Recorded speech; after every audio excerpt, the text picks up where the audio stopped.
Hey everyone, welcome back to my YouTube channel. अगर आपको मेरे वीडियोस पसंद आए तो प्लीज़ एक लाइक, कमेंट और सब्सक्राइब कर ज़रूर बताना आपको ये कैसा लगा। तो चलिए हम आज का पार्ट स्टार्ट करते हैं। तो पिछले पार्ट में हमको पता चला था कि आखिर मेन कल्प्रिट कौन है, और हमें ये भी पता चला था कि हावरन विंग का भाई है। पर कैसे? चलो हम आज देखते हैं कि आखिर हावरन को कैसे पता चला कि विंग ही उसका भाई है, और ये सब कैसे हुआ।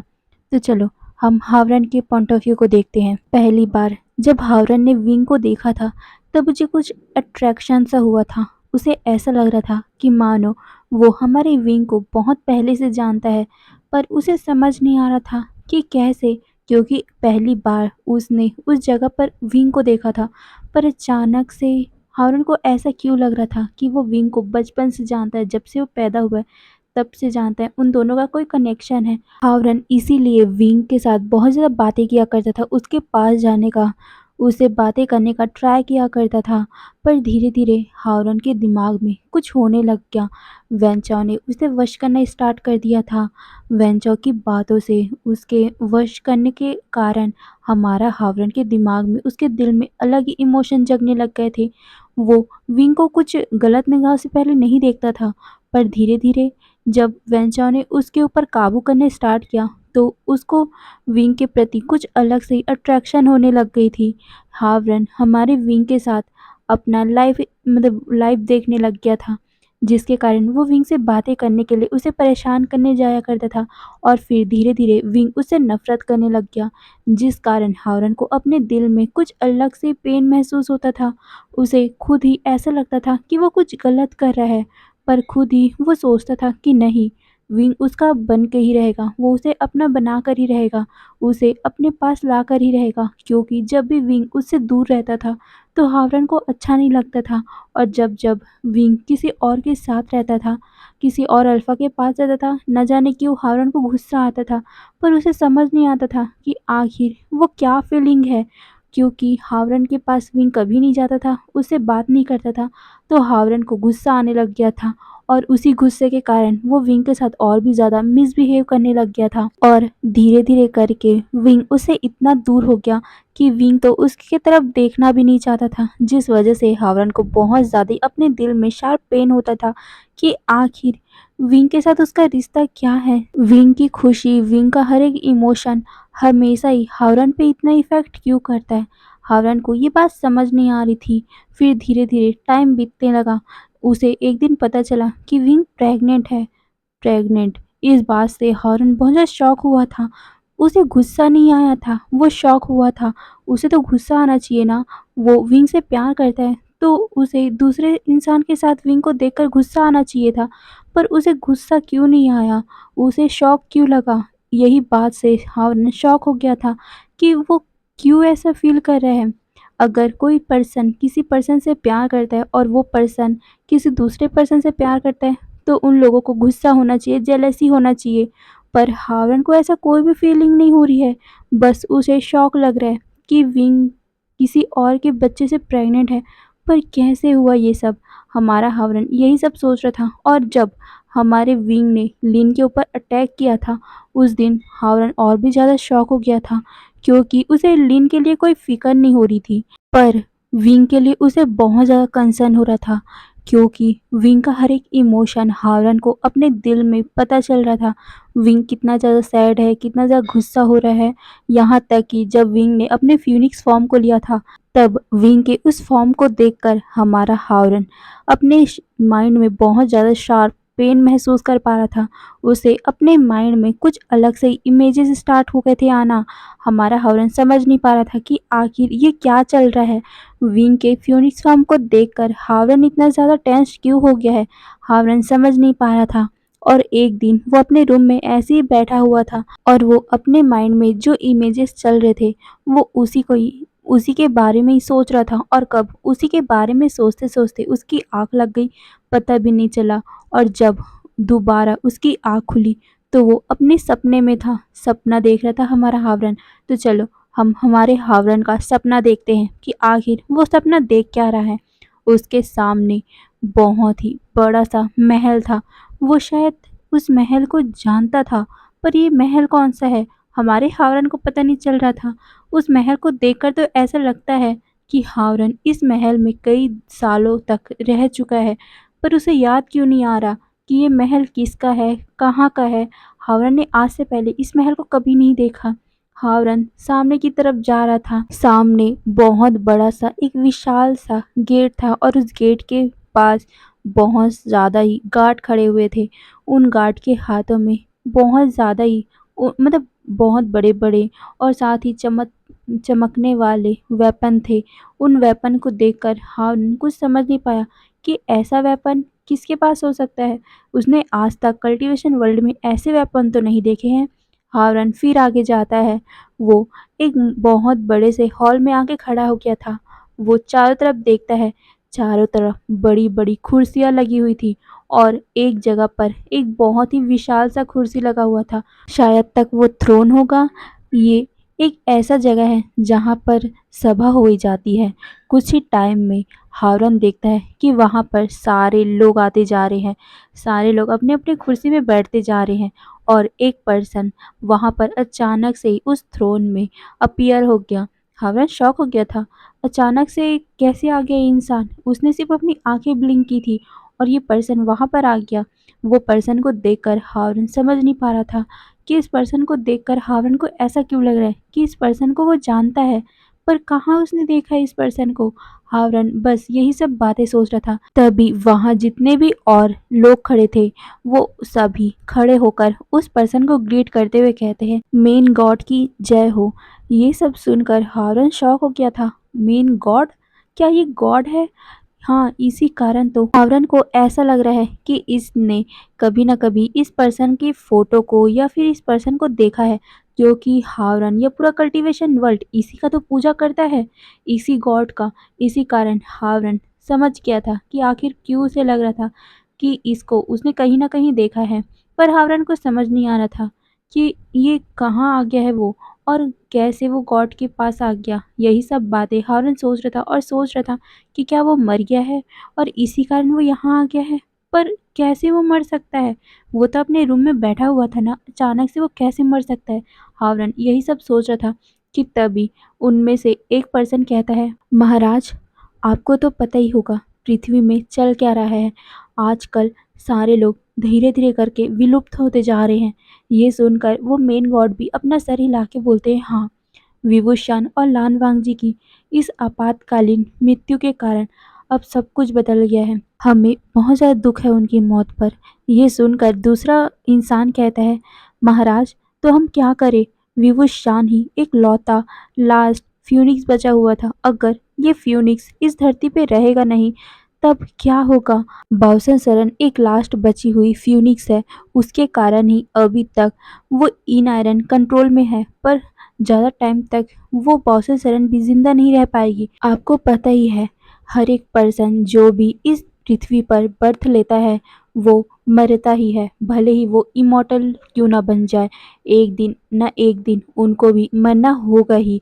और आप भी जानते हो कि बॉसन शरण बहुत ज़्यादा ही सालों तक जीवित रह चुकी है। हजारों सालों से वो जीवित है।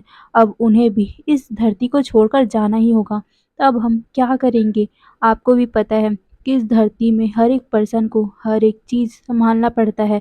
हर एक चीज़ के लिए उन लोगों को दायित्व दिया गया है और फ्यूनिक्स को एक दायित्व दिया गया था कि वो बुरी शक्तियों को अपने अंदर अब्ज़ॉर्ब करेगा और सबसे बड़ी बुरी शक्ति तो इन आयरन है और इन आयरन को ही बॉसन सरन और साथ ही जितने भी फ्यूनिक्स थे वो कंट्रोल कर रहे थे।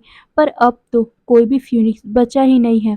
विवुशान हमारा एक लास्ट होप था। विवुशान के बच्चे हमारे लास्ट होप थे, पर अब तो विवुशान खुद ही नहीं रहा। उसकी मौत हो चुकी है। अब हम क्या करेंगे? विंग की पूरी जिंदगी अभी तक खत्म भी नहीं हुई थी और वो उस आग में कूद गया था। उस आग में वो बहुत भयानक आग थी। उसके अंदर पूरा डार्क एनर्जी भरा पड़ा था और विवुशान उसमें कूद गया था। इसका मतलब है विवुशान के अंदर पूरा डार्क एनर्जी भर चुका है।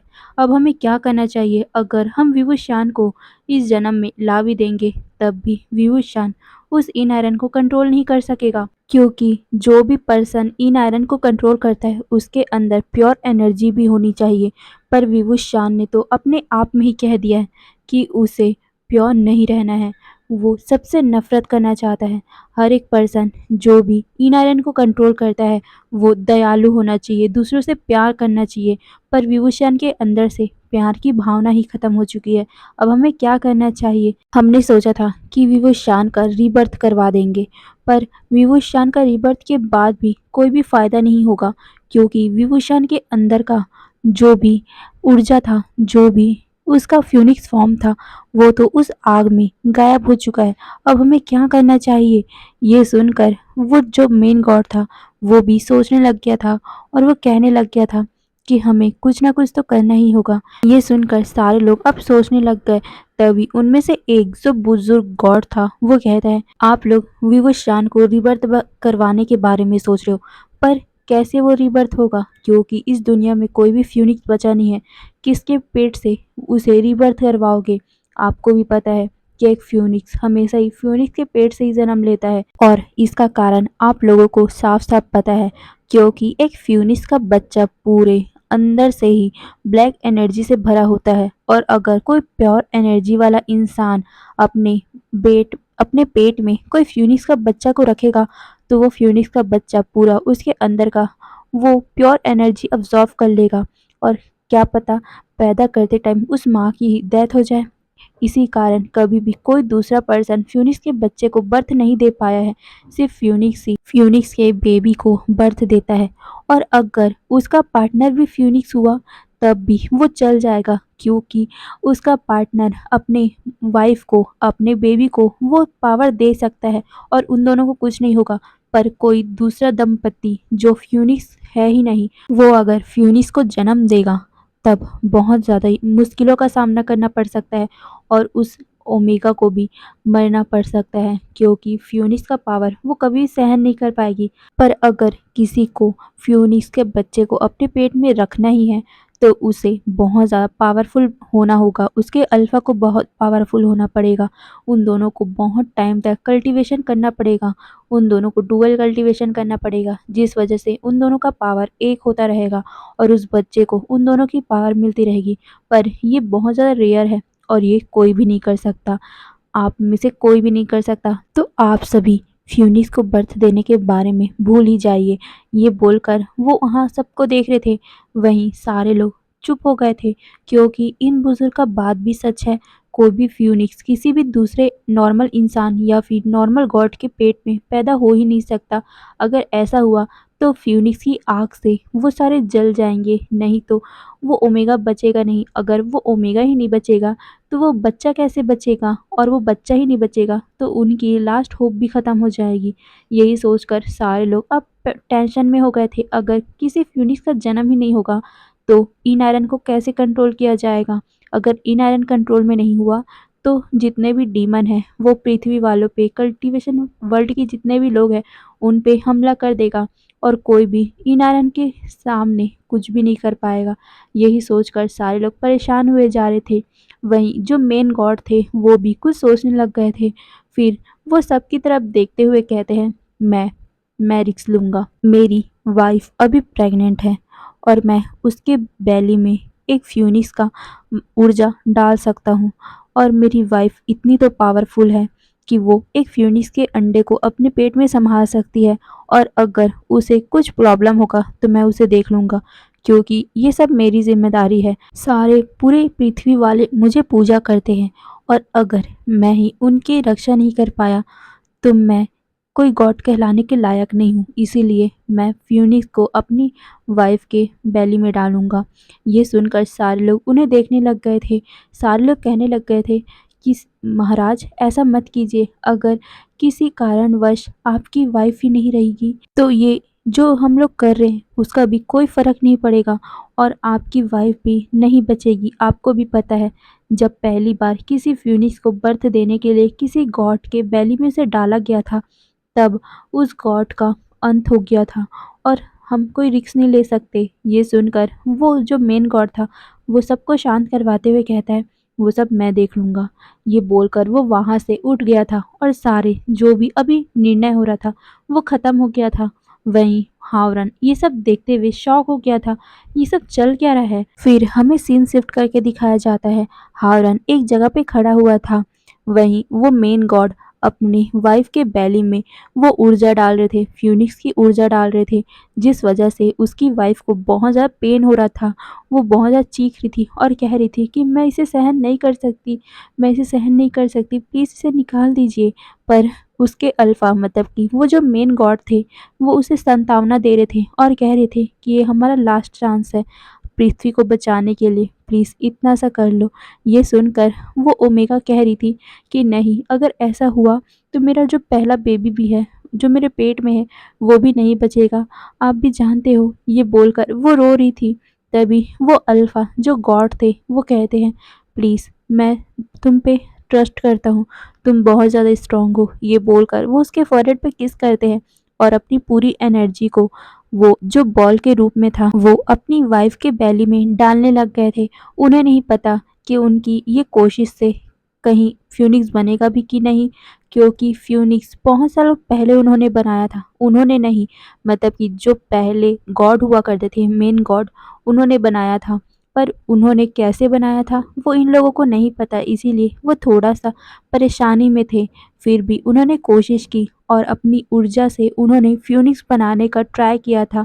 पर उनसे फ्यूनिक्स बनेगा कि नहीं, वो तो पूरे 3 महीनों के बाद पता चलेगा कि उनकी वाइफ के बेली में क्या है, फ्यूनिक्स है या फिर और कुछ है। पर उन्होंने फ्यूनिक्स के पास जितनी पावर रहती है उतने देने की ट्राई की है। उसकी वाइफ इसे सहन नहीं कर पा रही थी, पर आगे पीछे जितने भी ओमेगा गॉड थे वो उसे शक्ति दे रहे थे, जिस वजह से वो ओमेगा गॉड भी अपने आप में ही शक्ति अब्सॉर्व करने लग गई और कुछ ही टाइम में वो जो गॉड, मेन गॉड उसे शक्ति दे रहे थे, जो भी एनर्जी उसके बेली में डाल रहे थे, वो कुछ ही टाइम बाद शांत हो गई और वो अपनी आँखों को बंद कर लेती है। अब सब कुछ नॉर्मल हो चुका था, सारे गॉड अब रुक चुके थे, सारे लोग खुश हो गए थे कि अब सक्सेसफुली ये सब प्रोसेस कंप्लीट हो गया। बस 3 महीनों की बात है, वो देखेंगे कि आखिर उन्होंने मतलब कि मेन गॉड की वाइफ ने कौन से बेबी को जन्म दिया है, क्या वो फ्यूनिक्स है कि नहीं या फिर कुछ दूसरा ही बन गया। सारे लोग यही सोच रहे थे, पर वो अभी ज़्यादा कुछ सोचना भी नहीं चाहते थे, क्योंकि वो सोचते तो क्या फ़र्क पड़ेगा, अब तो सब कुछ हो गया, अब ये 3 महीने बाद ही पता चलेगा। यही सोचकर सारे अपने-अपने काम में लग गए थे। अब पूरे 3 महीनों के बाद दिखाया जाता है, हर एक महीनों में हमारी वो जो मेन वाइफ़ थी, मेन गॉड की वाइफ़ थी, उन्हें दर्द हुआ करता था, पर जो मेन गॉड थे वो उन्हें शांत कर देते थे अपनी ऊर्जा से और वो उस बच्चे को अपनी ऊर्जा भी दिया करते थे। वहीं 3 महीनों के बाद उन्हें लेबर चालू हो गया था। सारे जितने भी ओमेगा मतलब ओमेगा गॉड थे, वो उस गॉड की वाइफ को ऊर्जा देने लग गए थे, क्योंकि उन्हें लेबर पेन चालू हो गया था। तो अब बच्चे को बाहर निकालना ही पड़ेगा। जितने भी लोग थे उन्हें वो शक्ति दे रहे थे ताकि उस बच्चे को कुछ ना हो जाए, मेन गॉड की ओमेगा वाइफ को कुछ ना हो जाए। वहीं वो मेन गॉड भी अपनी वाइफ को शक्ति दे रहे थे कि वो सब कुछ शांतली मतलब सब कुछ सहन कर ले। यही सब बातें करके वो उसे संतावना भी दे रहे थे। वहीं हीलर उनके बेली से 2 अंडों को निकालते हैं। हाँ, 2 अंडे। ये देखकर सारे लोग शॉक हो गए थे। 2 अंडे? पर उन्होंने तो एक ही ऊर्जा डाली थी ना, और एक तो नॉर्मल बच्चा निकलना चाहिए था, तो 2 अंडे कैसे हो गए? सारे लोग यही सोच रहे थे। सारे लोग उस मतलब मेन गॉड की तरफ देख रहे थे, क्योंकि मेन गॉड ने ही ये सब किया था, तो शायद तो उनसे गलती हो गई क्या? सारे लोग यही सोच रहे थे। वहीं जो मेन गॉड की ओमेगा थी, जो वाइफ थी, वो बर्थ देने के बाद सो गई थी, क्योंकि वो बहुत ज़्यादा थक चुकी थी। वहीं उन दोनों अंडों को देखकर सारे लोग शॉक में थे कि आखिर ये कैसे हो गया? उन्होंने तो सिर्फ़ एक ही फ़िनिक्स के बच्चे को डाला था ना, और एक तो नॉर्मल बच्चा निकलना चाहिए था गॉड का। पर कोई नहीं, अब हो गया तो हो गया। क्या पता शायद तक उनसे गलती हो गई होगी और जो उनका नॉर्मल गॉड वाला बच्चा निकलना चाहिए था, वो भी इसी ऊर्जा के कारण बदल गया होगा। यही सोचकर वो सारे शांत हो गए थे। ऐसे ही 1-2 ही महीने के बाद उन अंडों में से 2 बच्चे निकलते हैं। उन बच्चों को देखकर सारे लोग शॉक हो गए थे, क्योंकि वो दोनों ही बच्चे बहुत ज़्यादा खूबसूरत थे। उनमें से एक ओमेगा था तो एक अल्फ़ा था। उनमें से जो अल्फ़ा बॉय था वो एक ड्रैगन था, और जो दूसरा ओमेगा था वो बहुत क्यूट सा फ़्यूनिक्स था, जिसे देखकर सारे लोग जश्न मनाने लग गए थे कि कम से कम उन्होंने फ्यूनिक्स को तो बर्थ दे ही दिया। वहीं वो मेन गॉड और मेन गॉड की वाइफ भी बहुत ज़्यादा खुश थे कि कम से कम जो पहले एक बच्चा होने वाला था, अब उनके घर में 2-2 बच्चों की किलकारी गूंज रही है। एक अल्फा तो दूसरा ओमेगा। वो दोनों बहुत ज़्यादा खुश थे। वो दोनों ही बहुत ज़्यादा ही उन दोनों से प्यार करते थे। उन दोनों का नामकरण भी किया गया था। पहला जो अल्फा था उसका नाम हावरन रखा गया था। वहीं दूसरा जो ओमेगा था उसका नाम विवुशान रखा गया था, क्योंकि उस छोटे से बच्चा जो फ्यूनिक्स ओमेगा था उसके अंदर विंग की आत्मा तो गई है, विंग की ऊर्जा गई है, विंग का ही रीबर्थ हुआ है, इसीलिए विंग का ही नाम दिया गया था। वहीं हावरन इसलिए था क्योंकि हमारे जो मेन गॉड थे उनकी वाइफ ने पहले ही अपने बच्चे का नाम डिसाइड करके रखा हुआ था। अगर वो अल्फा होगा तो हावरन, नहीं तो ओमेगा होगा तो शाओमी। अब ऐसे ही दिन बीतते जा रहे थे, धीरे धीरे टाइम बीतता जा रहा था। वैसे वैसे ही उन दोनों का इमोशन पता चलते जा रहा था। पहला जो हमारा हावरन था वो बहुत ज़्यादा गुस्सैल होता जा रहा था, उसको किसी से भी कोई मतलब नहीं था। और वहीं हमारा विंग वो चुपचाप रहता था, उसे किसी से भी कोई मतलब नहीं था। वो बस शांति से एक जगह बैठा रहता था, ना ही उसको किसी का प्यार चाहिए ना ही कुछ। वो बस अपने कल्टीवेशन में लगा रहता था, जिसे देखकर सारे लोग बहुत ज़्यादा शॉक हो गए थे। वहीं हावरन अपने ड्रैगन फॉर्म में कई बार दूसरे दूसरे गॉड के बच्चों को परेशान किया करता था, जिस वजह से जो गॉड थे, मेन गॉड थे, वो हावरन को बहुत ज़्यादा डांटा करते थे और बार बार बोला करते थे कि तुम विवुशान के जैसा बने, विवुशान की तरह शांत है उसके जैसा बना करो। ये सुनकर हमारा हावरन और भी ज़्यादा गुस्से में हो जाया करता था और वो वहाँ से कहीं पर जाना चाहता था, क्योंकि कोई भी पर्सन उससे प्यार ही नहीं करता था। उसे लगता था कि सारे लोग विवुशान के साथ ज़्यादा अच्छे से रहते, उसके साथ अच्छे से बात नहीं करते। सारे लोग जब भी विवुशान का बर्थडे आता था तो सारे लोग विवुशान के लिए ही तोहफे लाया करते थे। सारे लोग विवुशान के लिए ही बहुत कुछ किया करते थे, पर उसके लिए कुछ नहीं किया करते थे। यही बात हमारे हावरन के दिल में घर कर गई थी और वो हमारे विवुशान से जलने लगा था। वो विवुशान को एक बार सबक सिखाना चाहता था। वो बच्चा था, सिर्फ 8 साल का ही तो बच्चा था हमारा हावरन, उसे कुछ ज़्यादा समझ नहीं था। कई बार हमारे हावरन ने विंग को परेशान किया था, जिस वजह से उसकी माँ, जिन्होंने विंग और हावरन को बर्थ दिया था, वो उसे डांटा करती थी कि विंग तुम्हारा भाई है, तुम विंग के जैसा शांत क्यों नहीं रह सकते। विंग को देखो, वो कितना ज़्यादा मासूम है और तुम देखो कितने ज़्यादा शैतान हो गए हो, तुम कितने ज़्यादा बिगड़ चुके हो। ये बोलकर वो उसे डांटा करती थी, जिस वजह से हावरन को और भी ज़्यादा गुस्सा आता था और वो विंग से धीरे धीरे करके नफरत करने लग गया था। एक दिन सारे बच्चे और विंग, हावरन, सारे लोग पहाड़ पे खेल रहे थे। विंग जाना नहीं चाहता था, पर उसकी मदर ने उसे बोला था कि तुम जाओ, तुम यहाँ पर बैठे मत रहा करो, चलो बच्चों के साथ खेलने जाओ। ये बोलकर वो उसे हावरन और उन दोनों मतलब उन सारे बच्चों के साथ उसे भेज देती है। विंग चुपचाप एक जगह पे बैठा हुआ था। तभी हमारे हावरन को उसके साथ मस्ती करने का सूझता है और वो विंग को खींचते हुए कहता है कि आओ, क्या बैठे हुए हो। ये बोलकर वो विंग के आंखों में पट्टी बांध देता है और कहता है चलो हम खेलते हैं। ये बोलकर वो पकड़म पकड़ाई खेलने लग गए थे आग बंद करके। वहीं हावरन को विंग को परेशान करना था, जिस वजह से वो जितने भी गॉड के छोटे छोटे बच्चे थे उन सभी को लेकर एक जगह पे छुप जाता है और कहता है तुम लोग सब यहीं रहना, विंग को आज परेशान करेंगे। ये बोलकर वो सारे छुपे हुए थे। वहीं विंग उन सभी लोगों को ढूंढ रहा था और कह रहा था गगा गगा कहाँ हो आप सब। ये बोलकर वो अपने हाथ को फैला फैला के इधर उधर ढूंढ रहा था। वहीं विंग को पता भी नहीं चला कि कुछ ही टाइम में कब वो खाई के पास पहुंच चुका है। वहीं सारे लोग वो देखकर बोल रहे थे कि देखो विंग बहुत ज़्यादा खाई के पास पहुंच चुका है। तभी हावरन अपने मन में कहता है विंग तो एक फ्यूनिक्स है, वो बच जाएगा। ये बोलकर वो सारे बच्चों को देखते हुए कहता है विंग एक फ्यूनिक्स है, वो बच जाएगा, उसे उड़ना आता है। ये बोलकर वो सारे लोग विंग को देखने लग गए थे। वहीं विंग धीरे धीरे करके कब खाई के पास पहुंच गया पता भी नहीं चला और विंग अचानक से खाई में गिर गया था। सारे लोग मतलब उसे देखकर शॉक हो गए थे। सारे लोग जल्दी से विंग के पास भाग के आते हैं। वहीं हावरन भी हल्का सा डर गया था और वो जल्दी से खाई के पास आते हुए बोलता है विंग अपने पंख खोलो, पंखों से उड़ो, तुम फ्यूनिक्स बनो, बनो विंग, तुम गिर रहे हो। ये बोलकर वो विंग को आवाज लगाने लग गए थे। वहीं विंग अपने पंखों को खोलने की ट्राई कर रहा था, पर कुछ दिनों पहले ही विंग के हाथों में चोट लगा हुआ था, जिस वजह से विंग अपने पंख को खोल ही नहीं पा रहा था। उसको बहुत ज़्यादा पेन हो रहा था और वो चिल्लाकर बोल रहा था, गगन नहीं खुल रहा है मुझसे, गगन मैं गिर जाऊँगा। ये बोलकर वो गिरते ही जा रहा था। वहीं हावरन बहुत ज़्यादा डर गया था। वो इधर-उधर कुछ देख रहा था। वो क्या करे यही सब सोच रहा था। वो एक 8 साल का बच्चा है, वो कहाँ कुछ समझ पाएगा। इसीलिए वो जल्दी से अपने ड्रैगन फॉर्म में आता है। उसका ड्रैगन फॉर्म ज़्यादा बड़ा नहीं था, क्योंकि हमारा हावरन एक बच्चा ही तो है, वो कहाँ ज़्यादा बड़ा ड्रैगन बन पाएगा। हावरन जल्दी से उड़कर विंग के पास जाता है। विंग जमीन से टकराने ही वाला था कि हमारे हावरन ने उसके अपने पंजों से पकड़ लिया था। विंग बेहोश हो चुका था। वहीं जितने भी ऊपर में बच्चे थे वो भागकर सारे लोगों को बता देते हैं कि क्या-क्या हुआ था। सारे लोग घबराते हुए वहाँ पर आते हैं। वहीं विंग को भी हावरन ने सीधा पकड़कर ऊपर ले आया था। वहीं विंग बेहोश हो गया था। विंग के मदर और फादर वहाँ पर आकर शॉक हो गए थे। वो विंग को चेक करने लग गए थे। विंग बेहोश था, जिस वजह से सारे लोग उसका इलाज करवाते हैं और साथ ही वो हावरन को डांटने भी लग गए थे।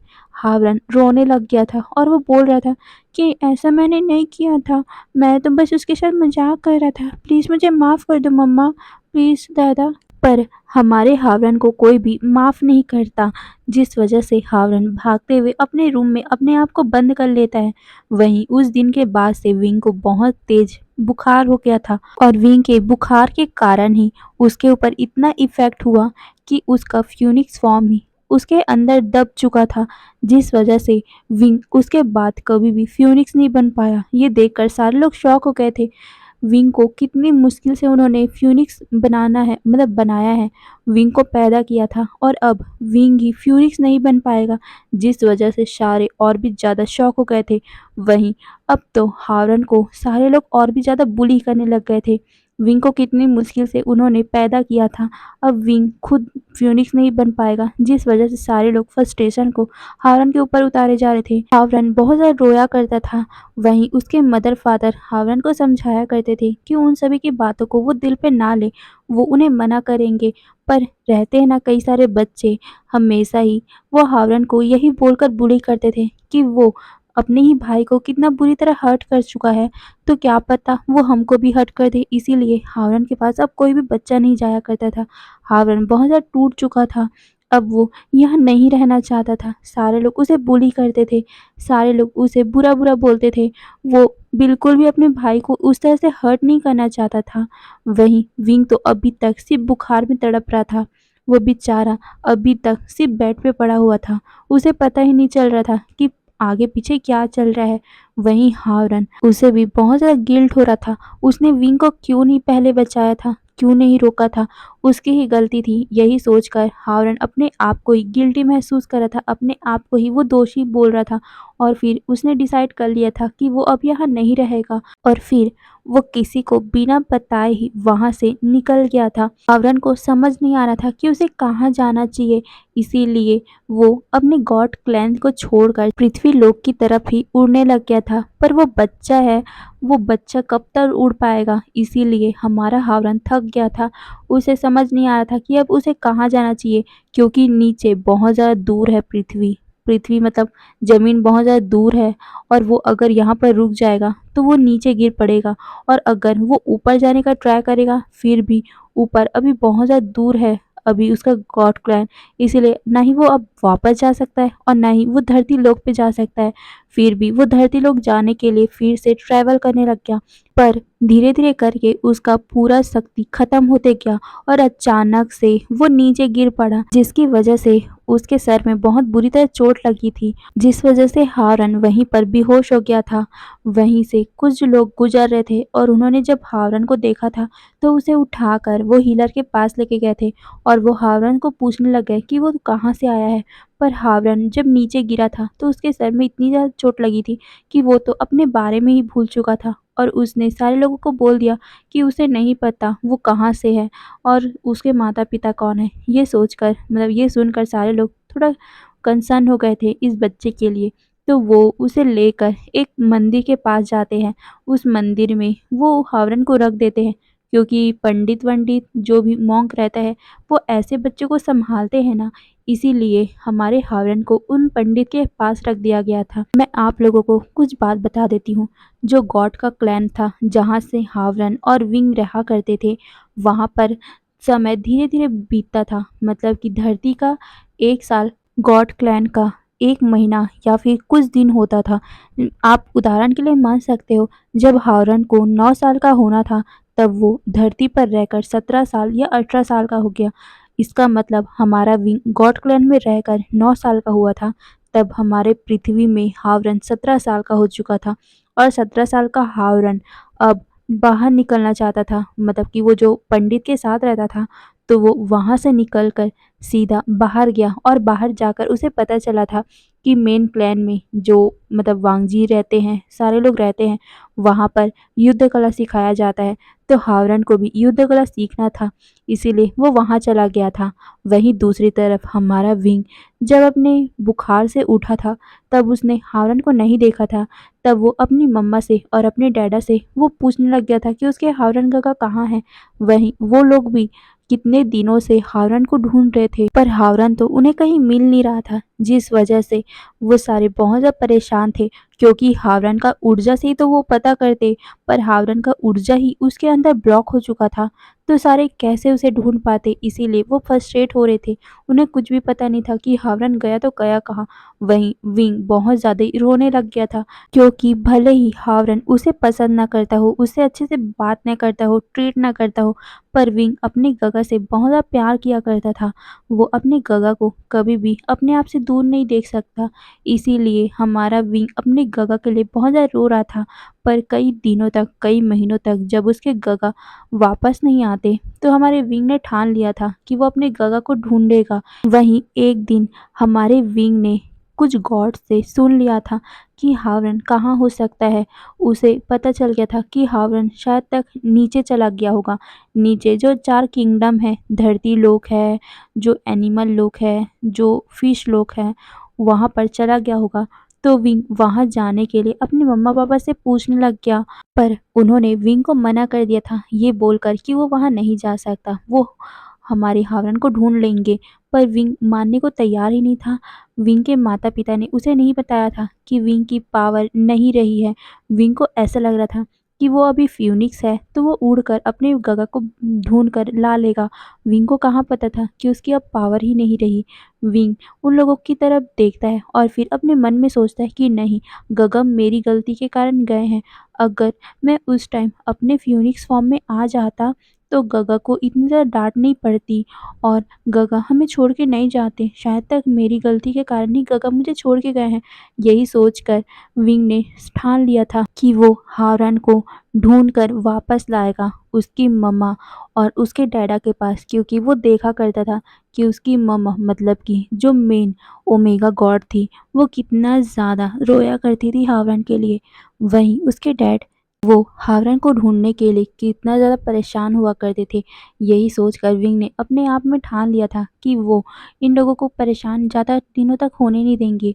वो खुद जाएगा हावरन को ढूंढने के लिए, हावरन को वो मनाएगा और फिर वो वापस लेके आएगा। यही सोचकर वो छुपते छुपाते उस गॉड क्लैन से बाहर निकलता है और बाहर निकलकर वो बिना किसी प्रिपरेशन का उस जगह से कूद जाता है। उसे लग रहा था कि वो फ्यूनिक्स में बदल जाएगा, पर विंग को कहाँ पता था वो फ्यूनिक्स बन ही नहीं पाएगा। विंग ने कितनी ज़्यादा कोशिश की अपने फ्यूनिक्स फॉर्म में आने की, पर विंग सीधा नीचे गिरता गया।